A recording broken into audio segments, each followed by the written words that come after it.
Bro, can we just kill him? Nah, that's not enough. Then I want y'all to slip a Lego into his shoes. Kill him? Like, nah, that's not enough. Please? Nah, that's not enough.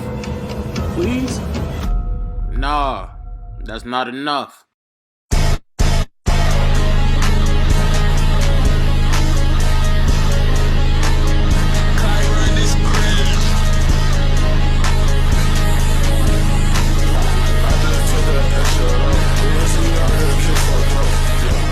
Before we started off, I just want to make a disclaimer real quick and say I'm a little bit sick right now. So if I sound different from my other videos, yeah, that's the reason why. Other than that, enjoy the video. Big and straight up, when we left off in the last chapter, we see our main guys pulling out their enchanted blades. We see Iori looking up at Samura while he releases crow feathers from Tobimune. We see someone, I'ma assume Yura or Rose, saying that if an enchanted blade is drawn, he'll sense the spirit energy. And just like they said, he pulled right up. We then cut to Todo telling Hirohiko they gotta get out of there, and Hirohiko agrees. But then we see Hirohiko talking about how Samura probably wasn't expecting to see his daughter on the battlefield. Hirohiko has balls of steel and tells Todo it's now or never to capture Iori.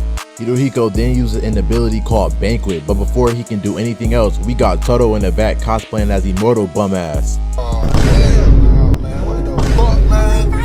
Get your ass on, boy. We see as her head drops that Tobimune is being sheathed, and before he can even react, Samura takes Hirohiko's head clean off.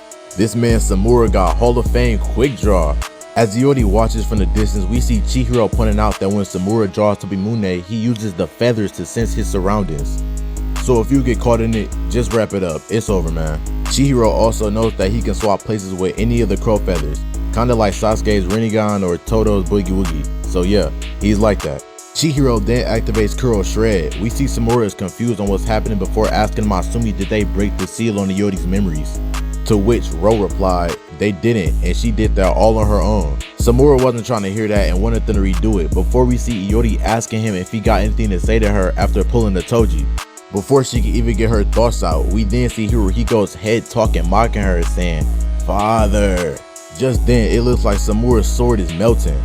Hirohiko's head then disappears before Iori starts looking hypnotized. Everyone in the area look like they got a case of these edibles ain't shit as the room begins to spin. One guy is confused and asks if it's just the building, but Ro thinks it's not just the building but their inner states themselves. Samura looks like he knows what's going on as we then see that this is the doing of the kumeyuri. Banquet essentially causes intoxicating hallucinations. Basically, the sword makes people see what Flight React sees on a daily basis. What? Chihiro knows that Samura's cuts were an illusion and Hirohiko made the first move already. Ro and Samura are both confused on where Hirohiko is. They can't find him at all. Chihiro notes that Samura was probably distracted because Iori was there. We then see the father rushing Chihiro and Iori. So if the father is rushing Chihiro and Iori, it's safe to say that the kumeyuri's hallucinations can target specific people. Kinda like Aizen's Kyokai Suigetsu or Genjutsu for Naruto. So yeah, that's fire. Chihiro, probably knowing he can't fight Samura one-on-one, calls out to him and tells him to stop being a bum and to protect Iori. Just as those father rushing Iori, we see Samura taking quick care of them. Just as one of the Masumi asks about Chihiro, Chihiro calls Iso on Hirohiko, saying he'll go after him himself. We then see Hirohiko and Todo regrouping in the halls while he talks about how strong Kumeyuri is. We see Hirohiko on 1 HP as Todo says his wounds are serious and with the kumeyuri they should be able to escape. She then tells him there's no need to get risky. Hirohiko then says he wants to get risky. He basically says if they sell now, there won't be another chance to grab Iori. Hirohiko then laces up his mambas and thinks about how he won't let it end like this and compares it to a game. Basically, he's saying they can't end on a loss. Hirohiko got that mamba mentality. Kobe will be proud. He asks Todo, isn't it obvious, before he says, no quitting. One more time. Nah, he's like that. Hey man, I don't care if he 0-2 right now. Hirohiko is a dog. Cutting back to the hall, we see Hirohiko saying it's too late because he's coming. As we see a swimming black goldfish. Basically, the first fish from Kuro Scatter was for surveillance. I like how this isn't just some sort of one-off thing and this is something he's been consistently doing. Nice to see Hokazono hasn't forgotten about any of Chihiro's abilities. Aka. We then see Chihiro making mental notes saying that he knows the kumeyuri's abilities. And that makes sense, because the 7 enchanted blades were sitting in his basement before the Shaku stole them. To prepare himself for the encounter, he even used Nishiki to strengthen his inner ears. This kind of remind me of cursed energy reinforcement from JJK. I'm just a sucker for intricate power systems, man. Like, imagine this power system got as complex as cursed energy or Nen. I'd die a happy man. They continue planning the snabby Yori, and dog. I'm sitting up here thinking he was plotting while peeking around the corner, but bro is dead ass just standing there, menacingly. Bro hasn't even had intent back for 5 minutes and he's already back to ore farming. Yes, Chihiro, we see the fit.